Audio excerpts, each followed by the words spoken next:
What do you think about the weapons around Bryce Young that Carolina signed during the offseason? They took Miles Sanders from Philadelphia, 4 years, $25 million, had more than 1,200 yards rushing last year, 11 touchdowns. Adam Thielen, maybe on the downside of his career, a 3-year, $25 million deal, had 716 yards receiving, 6 touchdowns last year. Got DJ Shark from the Lions, drafted Jonathan Mingo out of Ole Miss in the second round, a wide receiver to put more talent around him. I'm not enthralled with what they've done, but I think it's a pretty decent mix of guys to help Bryce Young. It's no one that's going to blow you away, but I like Thielen because I think it's important to have a veteran presence at receiver, particularly if you're a young quarterback. Sanders, maybe they overpaid for him a little bit, but I like what they did in the offseason. It doesn't blow you away, but I think these are some solid foundational pieces.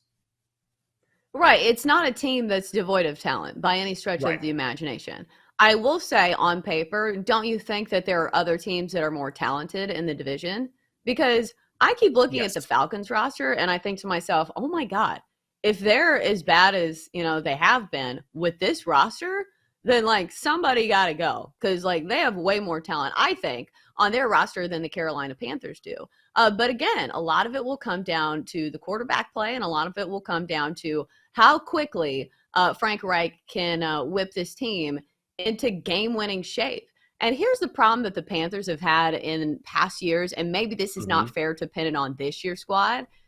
Don't the Panthers feel like one of those teams that always start out hot at the start of the season and then they gradually just fall off a cliff? Even the year where Cam Newton was the MVP of the league, the last game of the season, the Super Bowl was their worst game of the year. And also, I think the Panthers were a part of either Hard Knocks in season or like the Amazon Prime show, and they started the season red hot. Like their defense, everybody was talking about. Then they lost like 8 games in a row. So I'm not sure what it is with this franchise and like not doing well at the latter half of the season.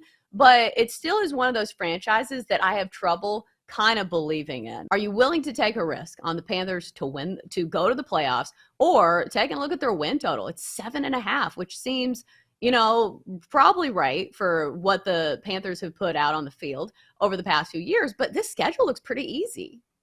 I wouldn't hate the win total number, Chelsa. I wouldn't hate the Panthers reaching the playoffs because I think that reaching the playoffs in this division is incredibly doable. And I think you look at the division, who are you afraid of other than maybe New Orleans? I mean, New Orleans roster has they probably had the best roster construction of anybody in this division over the course of the last 5 years. But they've kind of paid the price for some salary cap issues that they've had over the course of the last couple of years, kicking the can down the road. The depth in that roster is not what it has been. And you're also going on a leap of faith on Derek Carr, who is trying to resurrect his career, and Dennis Allen, who I don't believe just as a head coach. I don't. I think he's a great coordinator. I don't believe in him as a head coach. I think that Tampa is in a strong, like hibernating type rebuild. They do have a lot of pieces on that roster, but I'm not picking them to win the division.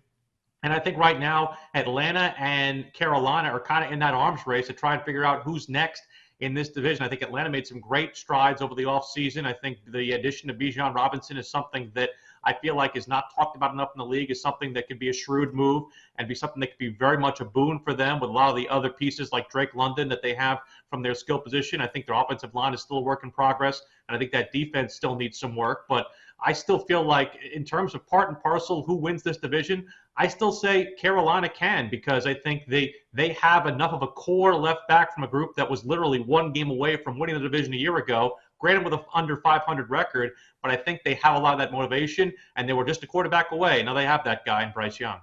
Is there a team, American League, National League winner, a division winner, a World Series winner, where you feel like there is some value and you like the way a team is setting up to play in the second half of the season? Overall, I'm buying the Padres. A lot into the second half. San Diego. The number one reason is a couple weeks ago, I took some Blake Snell 40-1 to win the National League Cy Young. I saw his fastball velocity was up. I saw his stuff plus metrics across his arsenal were up. Since that moment, he has a 40% strikeout rate, 0.51 ERA. This is, the last 6 weeks or so. The Padres have found a bona fide ace, and he, alongside the rest of the team, are really starting to come together. I mean, now that Manny Machado is hitting well, I think he has like a 250 WRC plus over the past month or so. All four of their core four hitters, the Soto, Bogarts, Machado, Tatis, have an above average OPS. They're all starting to hit well. Musgrove and Darvish, I really like that 1-2-3 at the top. And one of the reasons why I'm really buying the Padres is that AJ Preller is not going to sell at the deadline. He's going to buy. He's going to add a middle relief arm.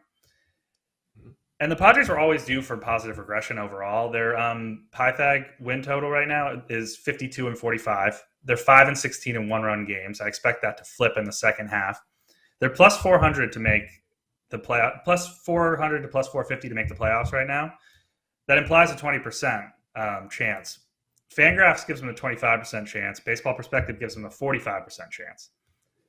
I think the Padres are coming together chemistry-wise. They're starting to get rid of the bugaboo of bad luck. Their runners in scoring position luck in the first half was insane.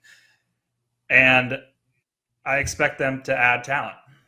And I think they're really going to come together and play really well in the second half. I'm looking at them, the World Series market, the National League pennant market.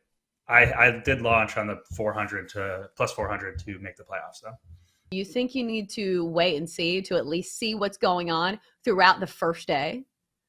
I think the one thing I'm keeping an eye on, and this has already gotten a couple of golfers, is I don't know if you've taken a look at the 17th hole, but I'm going to call it right now. Someone is going to lose this tournament on 17. It's called Little Eye. It's 136 yards, and you're like, dude, that's a short hole. Yes, it is. But if you look at the topography here, if you look at this hole, it is nothing but bunkers until you get to the green. So if you miss this green, and this green has a heavy slope to it, so it's not going to be easy to hit anyway, you can get into a ton of trouble on 17. So we've already seen a couple of golfers who are inching towards the top of the leaderboard. They get to 17, and all of a sudden the bottom falls out. So I think that's something that's the early thing that I'm keeping an eye on, because I was reading about it in the prep for this show and prep for this tournament, that late in this tournament, third round, fourth round, if it's close late, that hole could be a determining factor. So that's one thing I'm watching early on. Yeah, isn't that the one with the bunker that looks like the pit from the movie 300? It's ridiculous. You know, where you like kick somebody into the pit? Isn't it that huge, like deep bunker that's like round? Yes, and they're everywhere. Like they are, it's nothing but bunkers. I thought, what if I missed the green? If you missed the green, you're going to be in a bunker. They're just, I just stared at this picture and I thought, that is absolutely asinine. And then you hit to the green and it's got this heavy slope. So there's a strong chance that if you don't nail the right part of the green, it's going to roll off.